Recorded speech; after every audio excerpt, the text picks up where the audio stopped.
Hello everyone! Ito na naman tayo. Naghatid ako sa aking alaga. Ayan. Ipapakita ko din sa inyo yung dinadaanan namin.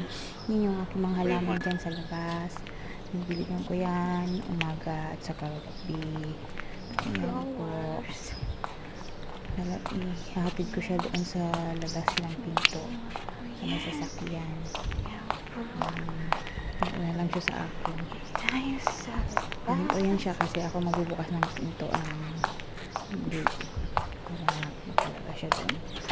Kasi pag siya nag ano yan, nainit yung hawakan. Sobrang init na yun dito. Tapos ayan na, nag-aantay na yung maniho. Napasok na yun siya. Ingat sir. At ayan po ang harapan ng aming bahay. Meron po siyang halaman din. Taas na. Pasok naman tayo. Sabay sarado. Balikan natin yung aking halaman. Ayan. Palabas. Ay, papasok na pala ako niyan.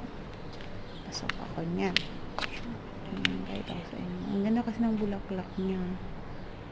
Sobrang ganda. Parang ang sarap sa pakiramdam. Stress reliever ko din siya. Pasok na ako ng pinto. Ako ng bahay. Ayan. Pasok na tayo. Dito na tayo sa loob. Thank you for watching guys. I love you all.